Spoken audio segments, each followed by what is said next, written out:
sit down, right there, don't go nowhere, little baby gon' shake that, little baby gon' shake that, little baby gon' shake that, little baby gon' shake that, shit, yeah, I like that, bring that, right here, sit down, right there, don't go. Welcome back, we back with another reaction video. Today we are reacting to a Detective Williams video. Killer stabbed mother-in-law 37 times. Thought no one would notice. Now, nigga, this is damn near 2 hours long, so it's probably about to be like 3 to 4 parts.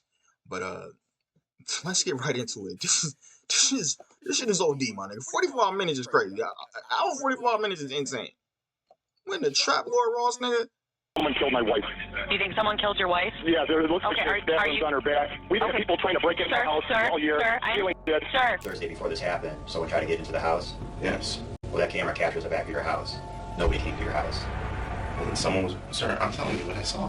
Somebody's been attacked in my house. Somebody's been what? Attacked. Right. I don't know what's going on in this city. Sir, Getting done here. I understand you're upset, but can you give me your name, please? No, you people dropped the f***ing ball. This whole city's getting freaking taken over. She sent me a text to meet me at Brook. I didn't hear from her. I didn't expect this. She's in the kitchen. I can't believe this. I'm thinking about my life with my what is gone now. On October 23, 2017, a beloved schoolteacher, Melinda Pleskovic's life was cut short by a horrific act of violence right within the safety of her own home. A crime so disgraceful that left the peaceful citizens of Strongsville in shock. It is such a gruesome and unforgivable crime that even today, detectives are trying to understand the motives behind such a terrible act. Stop lying to the police and ruining a family. Do you want to see her ever again? Do you want to see her again? This is your opportunity to see her again. We're going to go after the premeditated murder, and do you know what happens with that? The death sentence. You're not going to be around very long. On the evening of that same day, 3 separate 911 calls were made from a Blazing Star Drive home in Strongsville, Ohio. 911, what's the address of your emergency? Somebody's been attacked in my house. Somebody's been what? Attacked. Attacked who? Who was attacked? Someone get my fires. Mel Pleskovic. Mel Pleskovic was attacked. He was attacked by whom? Do you know? We just came home. She's on the kitchen floor. I took her son and my daughter outside. Her husband is inside with her now. So the husband attacked her? No. We just came home. You came home and found her injured on the floor? We found her in the kitchen. She's not moving. I took the kids and I walked outside. I didn't know. So did she look like she was beaten or what? She has blood all around her. I didn't look. I grabbed the child and left. The first caller is 20-year-old Jeffrey Scullin Jr., who told dispatch that he had arrived home to find his soon-to-be mother-in-law, 49-year-old mother of 3, Melinda Pleskovic, lying in a pool of blood on the kitchen floor. He had just been out to dinner with his 1-year-old daughter and Melinda's husband, 50-year-old Bruce Pleskovic. The only other person at home at the time of the incident was the couple's 18-year-old special needs son, Kyle Pleskovic. A second call was made minutes later by Melinda's distraught husband, Bruce. 911, what's the city of your emergency? Strongsville, Ohio. We have people on the way already. What's the address? 17784 Blazing Star. I think someone killed my wife. You think someone killed your wife? Yeah, there looks like there's on her back. We've had people trying to break into the house all year. Sir, I need to ask you questions, okay? Are you there right now? I just got in the door with my new son-in-law. My son Kyle was here Okay, with her. sir, what I want you to do is walk outside and stay in the front. Okay, you said she's stabbed in the back? Yeah, I don't want to... Yeah, if you don't, do you think you can start CPR? Her face hit the ground and there's blood. There's a pool of blood. Can you see if she's breathing? No, she's not. Do you think you can start CPR? No. Okay, what I want you to do is I want you to go outside. Everyone in the house, go outside and wait in the front, okay? He knows something, bro.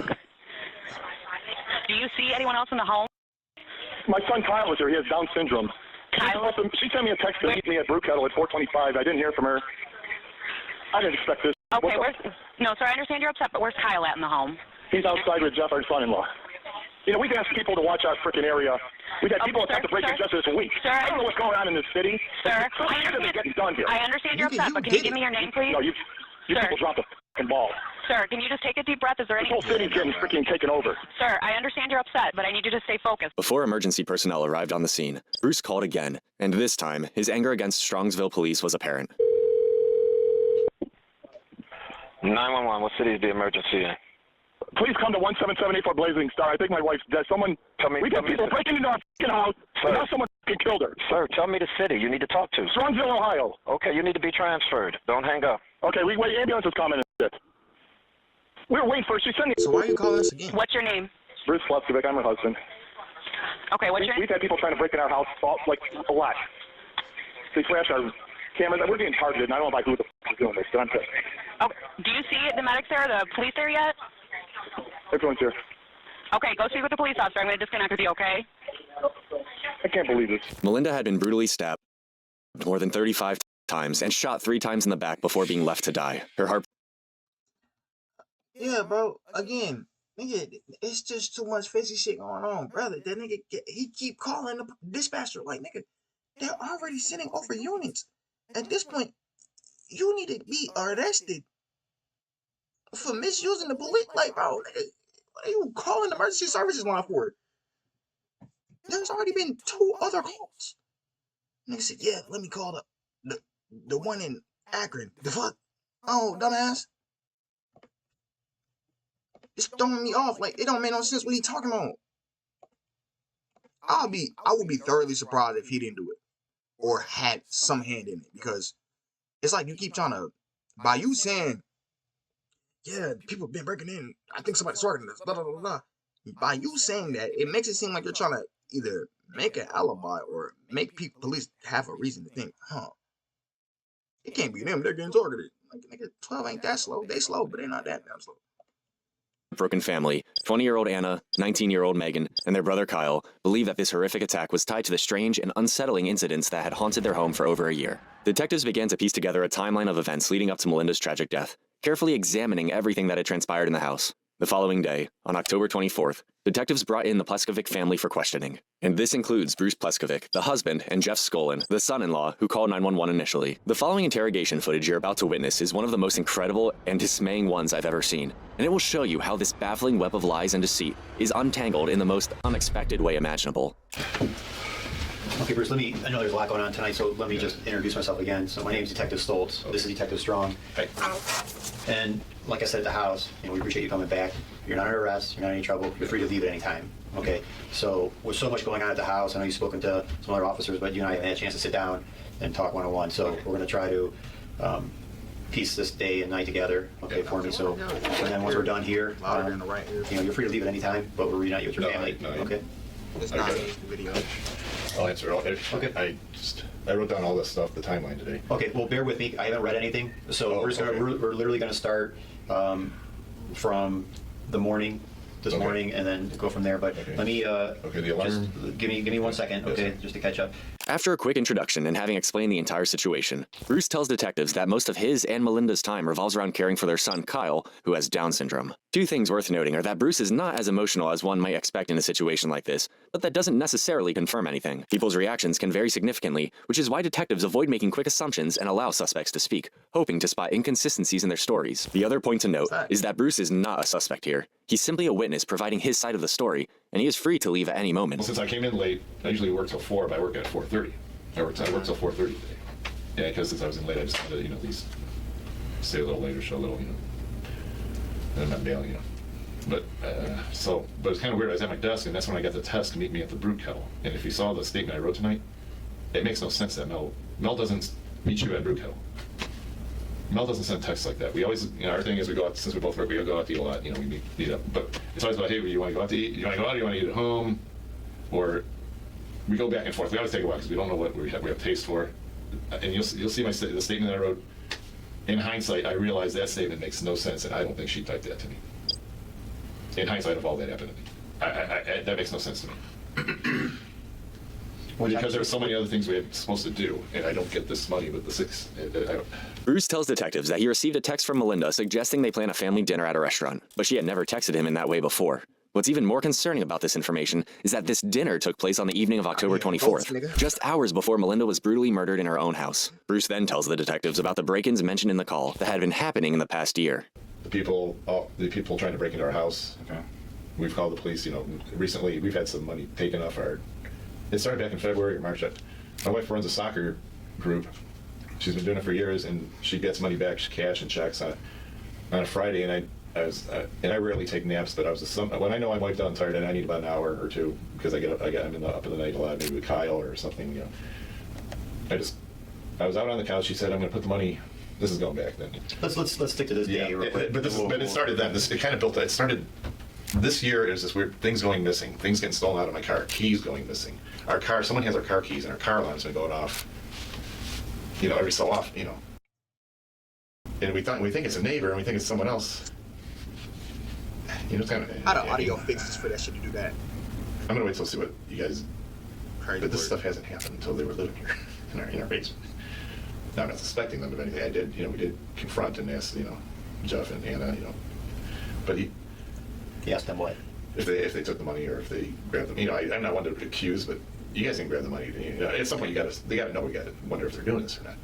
And I mean, he's going. It's just been all these attempted break-ins. I wasn't there when these things happened. I don't think it's all bullshit. I mean, theoretically, it could be. Do you notify us every time that occurs? Yes, there should be a few notifications. About how many do you think? 4 or 5. I think Mel calls them in, or Jeff says he does. I don't. All this year? Yeah, everything's this year. According to Bruce, the supposed break-ins started occurring when Anna and her fiancé Jeffrey had moved into the Pleskovic family basement, accepting a generous offer from the Pleskovics, who had opened their homes to the couple. How long has Jeff and Anna been living in the home? When they announced she was pregnant, so that would be if the baby is over a year, so let's say 2 years. I'm not trying to blame them. I just no. I just. But when I look back and think through some stuff, it's like these things are happening, but I'm not there when these things happen. I've lived in that house 16 years, and we back up to the common area there, and over there's always been some kids playing back there. There's a kid, catty corner, who liked to shoot off fireworks at 3 a.m.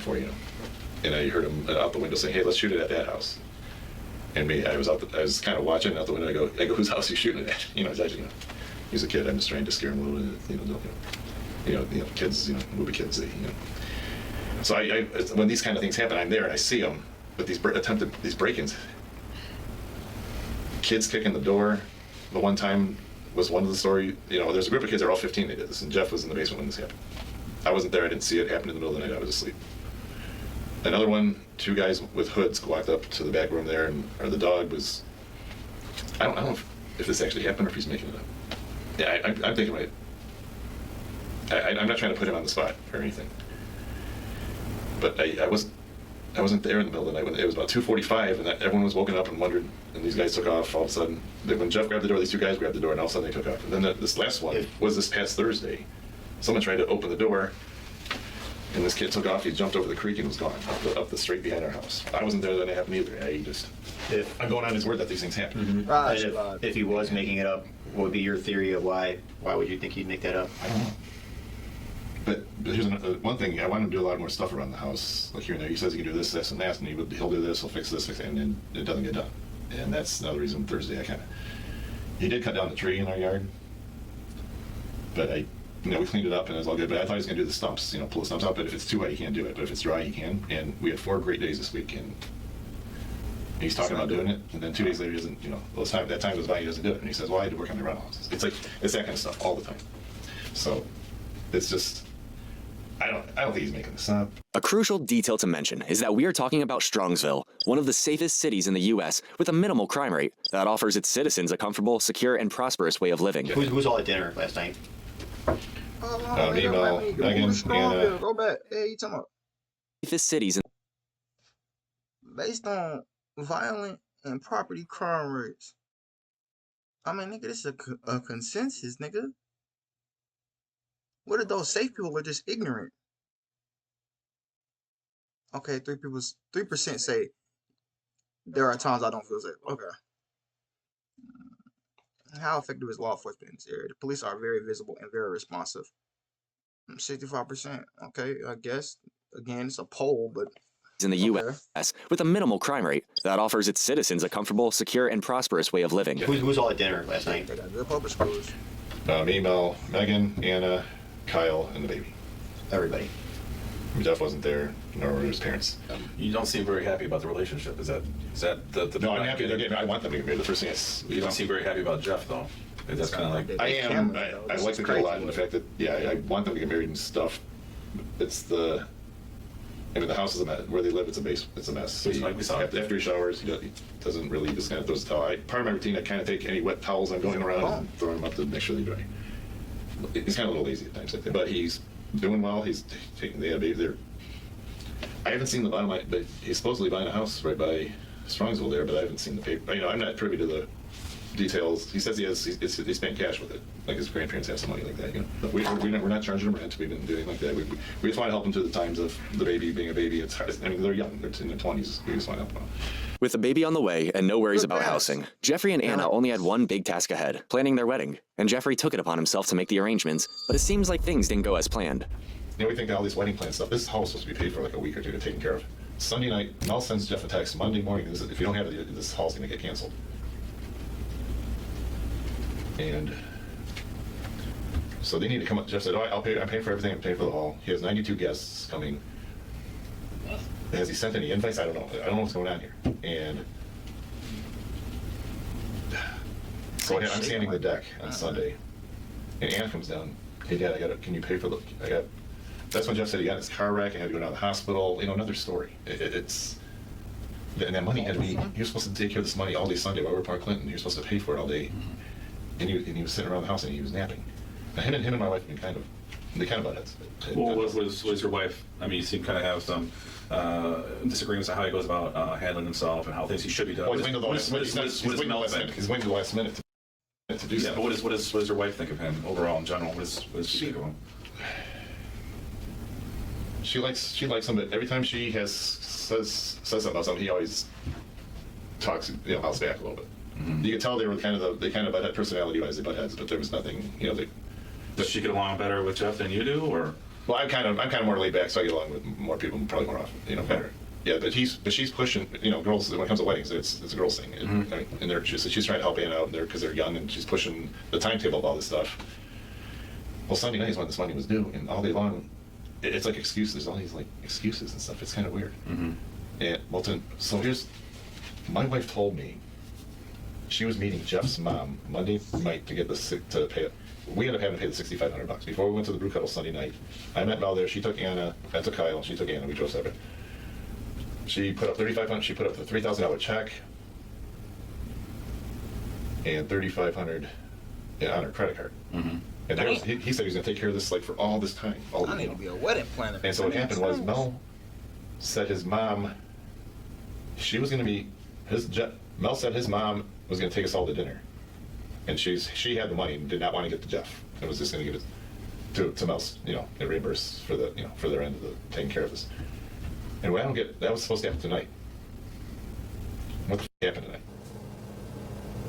You know what happened, right? Do you know where they're supposed to meet? If you've been paying close attention, you can see that Bruce appears honest with his story, and he genuinely seems sad, distraught, and angry, though he sometimes suppresses these emotions. A big part of his trustworthiness is that he provides detailed accounts of everything and shares them freely without hesitation. As we can see, he's actively trying to piece it all together and make sense of this inexplicable act that happened. I don't get what. Facts, bro. He really went into mini detective mode. That's what really made me say, well, I'm about to say it right now. My bad, Bruce. My bad, Bruce. It's just like, bro, I was just confused. Why you keep calling off? Like, nigga, they're on the way. There's nothing else they can do. They're not going to be able to expedite the process. But you keep calling dispatch. But understandable, you're the start. So, I guess. And if what you said is true, there have been multiple instances where you call the police, and nothing's really happened. Like, you told them about the people breaking in, but were they sending more units? Not really. Or more people not responsive to the area, but stationed around the area? Not really. At least from what you're telling me. So, my bad, Bruce. Especially when the title says "Killer Stab Mother-in-Law," so they're kind of giving you who it is, but it just sounds something didn't feel right. I don't get this. That I'll meet me at Brew Kettle from Mel didn't come from her. She did not send me that. That wasn't. It came from her phone. She didn't send that, in my opinion. I'm a little scared right now. A little nervous about what the hell happened. I keep shaking. Or who did this? I don't get it. I don't get why all of a sudden the 60. It's not the big deal, but 65. We're supposed to meet and dinner, and all of a sudden everything gets changed. Who's supposed to meet? All three of you? You and. Well, I hear the thing about this. I always hear 3 or 4 different stories. I'm always kind of like on the last one. I thought they were going to meet, and then Mel said she said yesterday or the day before that she was just going to meet her mom for the money. Okay. And then all of a sudden, Jeff has the money. Mm-hmm. I was told that her mom was going to give Mel directly the money, and I'm going to do it this time, not Jeff, not with Jeff. And that's what I don't get. All of a sudden, he's involved now again, and now he's calling me to meet him at Applebee's, which is kind of different. When I said I'm coming home, when I went back to Walmart, when I went back to Brew Kettle, that's when I texted Mel's phone. I'm coming home. And so I'm driving down Pearl, and that's when I'm getting a call about Applebee's. I'm getting calls from Jeff about Applebee's, and I'm going to the rec center. He's called me twice at the rec center. I mean, he gave me like 3 phone calls. He says, I'm calling your wife and texting her. She's not answering the phone. Her phone must be dead. And Anna said the same thing. And it happened to me too. But at that point in time, instead of going home, that's when I said, I want to go to the rec center. Because, I usually get, I'm just going to go to the rec center, then I'll meet you guys out to eat. Where's Mel? That's what I'm asking you. Did you ask him? I thought she was meeting up with his mom to get the money, the $6,500. Mm-hmm. That's what I thought the game plan was.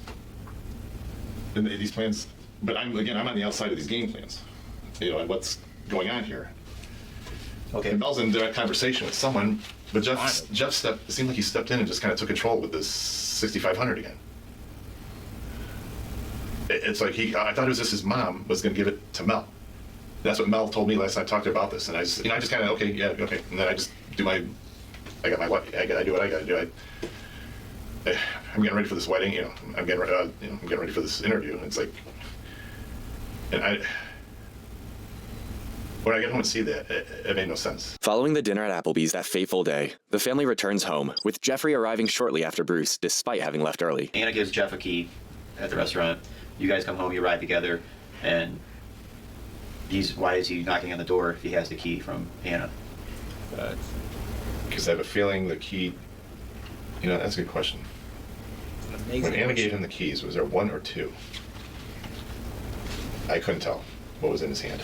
Did you see him physically put a key into the door and not be able to get in? Yeah, and somehow it wasn't working, so that's why he banged on it. But Kyle was able to unbolt it, and he's the one who let us in the house.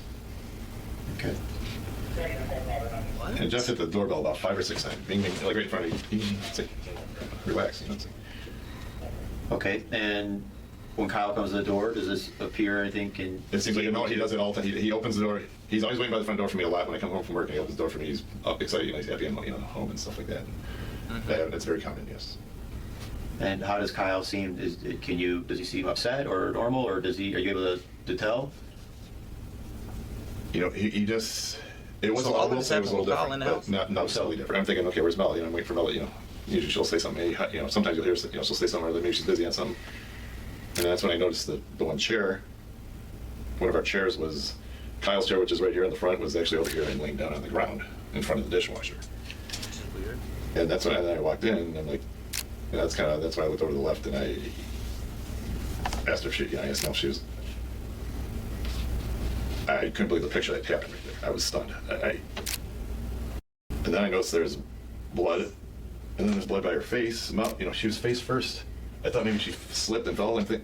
So I went this way, and I just kind of leaned down there. I didn't know what to do, and I'm looking, and I said, "Mel, are you okay?" I wanted to hold her, but then I'm realizing there's a puddle here. There's a puddle right here, face down. And I thought, that's when I realized, And then I saw her back, and there was chunks. It's obvious Bruce is heartbroken over his wife's death, even more so at the state that he found her in. When asked who he thought could commit such a heinous act, Bruce could only think of one person, a mutual friend they had met while in college. The interesting thing about this question is that the detective is probably thinking of someone already, but wants to hear Bruce's opinion first. Who do you think would have done something like this to Mel? Well, I put this guy, Mark Cerner, on this list. Mark Cerner? Mark Cerner. Ooh. Crazy name. How do you spell his name? I know he got into it with Mel, Cirner. Before this fateful day, Melinda Pleskovic had spent years as a dedicated and beloved middle school teacher. Anna had her own job at Applebee's, bringing in her share to help the family, and Jeffrey was the only one who wasn't contributing financially at all. In fact, he was being supported by Anna through her job while she was pregnant. He's in our house, like it's like almost like it's hit, like he owns that motherfucker. Like he's the he's the man or knows all. It's just all of a sudden he went from the kid worried about getting, now he's been here 2 years, and it's a little. It's kind of different. Yeah, comfortable. Yeah, and it's I'm just doing my thing. I'm kind of conservative. So I'm do my job. When I asked you if I'm too busy worrying about making sure Kyle's okay. Bruce, when I asked you if he's capable of doing this, you said I don't know. That is somewhat telling. I mean, I didn't see. don't know. I don't know him that well. I mean, because he owns guns. I know that. Detectives soon learned that Melinda and Jeff had it out for each other, with Melinda frequently pressing Jeffrey about his share of the house and the wedding expenses. Has he ever threatened Mel? No. Okay. Do they butt heads and kind of have a little thing? Yeah. I think if family members do. I think the three of us lived in the same roof, we would probably butt heads too. You know, it's inevitable. So far in this interrogation, one name keeps coming up repeatedly: Jeff, the 20-year-old son-in-law of the family and the second witness of the scene of Melinda's murder. Jeffrey was questioned next. Detectives may have some suspicion about him, but nothing is taken for granted. Thus, Jeffrey enters the interrogation room as just another witness and is free to leave whenever he wishes. That's a good stopping point for part one of this crazy story of Jeff basically executing his mother-in-law. Like, bro, you got a whole pregnant wife. Now, granted, you seem like you just don't give a because, nigga, you're not even trying to get no money, get to something, I don't know, start a business, do something illegal to get some bread. Not saying that I condone that, but it seems like you just sitting on your ass, brother. This is about to get wild, and I can tell. But again, that is the end of part one of a Detective Williams video. Killer stabbed mother-in-law 37 times. Thought no one would notice. Make sure y'all like, comment, subscribe, share the video, share your thoughts on the video in the comment section below. Hit the notification bell so you can stay up to date when I drop videos on this channel. I'll catch you on the next one. Stay safe, y'all. Everything I see and I achieve it, bitch, we best. Everything I see and I achieve it, bitch, we best. Everything Everything I'm seeing, I achieved it, bitch, you best believe it. It has been my Nintendo switch it, though, kick it with my kinfolk. Haters just be talking, so I really do not need their info. Yeah, their info. Yeah.